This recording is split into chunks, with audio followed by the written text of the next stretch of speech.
हरतालिका तीज का पूजन व्रत कुंवारी कन्या कर सकती है, शादी होने के बाद भी नारी कर सकती है।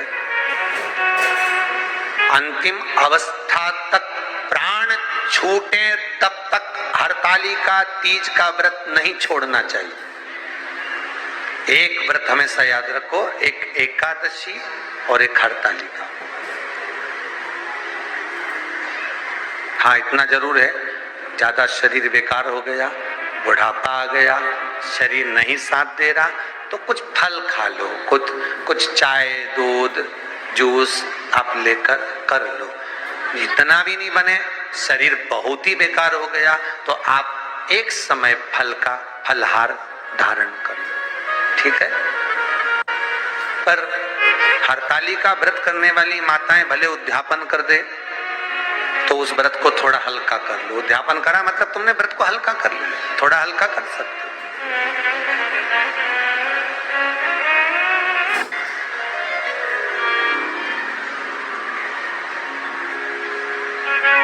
हरतालिका तीज का जो व्रत का उद्यापन करते हैं उसमें 5 चीज रखते हैं ना, 5 कपड़े स्त्री के, 5 कपड़े पुरुष के, 5 तरह का अनाज, 5 तरह का फलहार, 5 तरह का फल।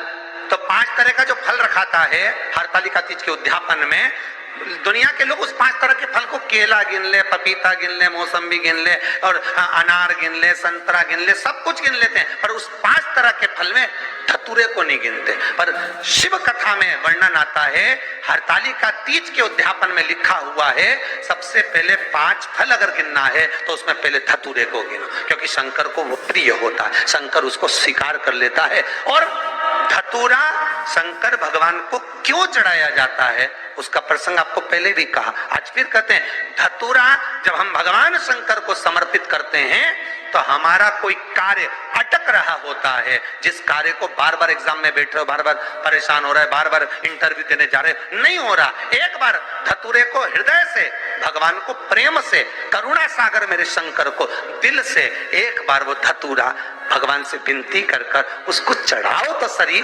भगवान तुम्हारा कार्य सफल कर देगा। पर दिल से चढ़ाना, हृदय। हरतालिका तीज की पूजन करने वाले को चाहिए कि बालू का, मिट्टी का शिवलिंग बनाना चाहिए। फुलेरा जो बनाया गया है ऊपर शंकर जी के ऊपर लटकाने के लिए, टांगने के लिए, उसके नीचे शिव पार्वती गणेश जी की सुंदर बालू की मूर्ति बना लेना चाहिए, पार्थिव लिंग का निर्माण कर लेना चाहिए। शिव की आराधना करना चाहिए।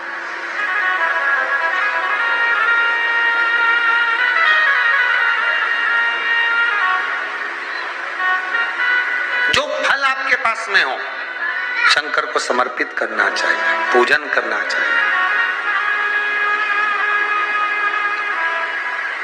आराधना करो। सबसे पहली पूजन हरतालिका तीज की प्रदोष काल के अंतर्गत हो जाना चाहिए, शाम के समय पर। प्रयास करा करो प्रदोष काल के समय पर पहली पूजन हो जाए तो ज्यादा अच्छा।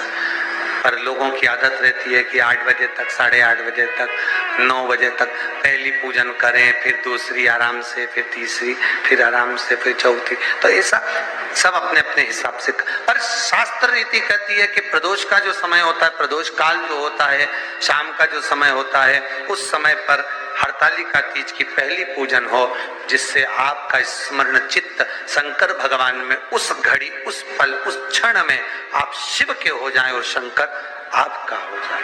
हाँ, अगर किसी के आने में देरी हो, कोई आ नहीं पा रहा है, बहुत देरी हो रही हो, तो हरतालिका पूजन व्रत वर्णन करता है कि शिवलिंग का निर्माण, पार्वती जी की मूर्ति का निर्माण, गणेश जी का निर्माण और फुलेरा जो बनाया हुआ है, ये प्रदोष काल के पहले बनकर तैयार हो जाना चाहिए। प्रदोष काल के अंतर्गत फुलेरा नहीं बनना, फुलेरा पहले बन जाना चाहिए।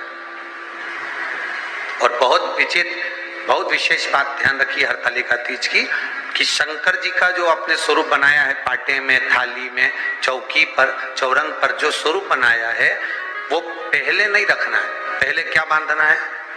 फुलेरा। पहले फुलेरा बांधिए, उसके बाद उसके नीचे शंकर जी को रखिए। कई अब जो हरतालिका तीज का पूजन करते हैं तो उनके लिए हो गया, अब दूसरे के लिए भी सुन ले।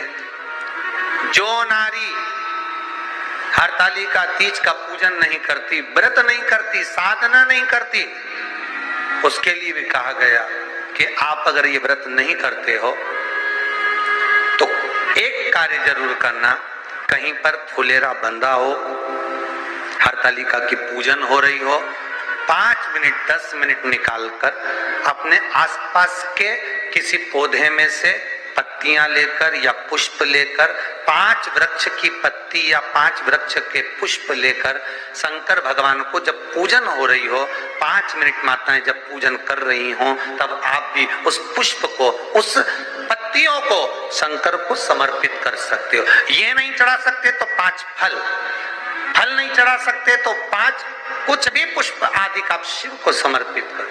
और क्यों चढ़ाया जाता है, किस लिए चढ़ाना चाहिए? तो कहा कन्या स्त्री अगर मान लो हरतालिका का व्रत नहीं करती, पूजन नहीं करती, आराधना नहीं करती, तो वो कन्या, वो नारी, वो स्त्री, वो पुरुष कार्य तो बहुत करेगा, दुकान भी 4 चलाएगा, व्यापार भी बढ़ाएगा, पर संपदा को जोड़ नहीं पाएगा। 1 रुपए कमाएगा, 1.25 रुपए खर्च वाला काम चलेगा।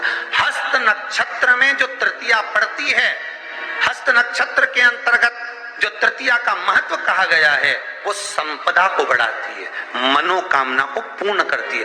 इस नक्षत्र के अंतर्गत जो तृतीया आती है वो मनोकामना को पूर्ण कर कर चली जाती है। इसलिए शिव की आराधना के लिए प्रथम माने।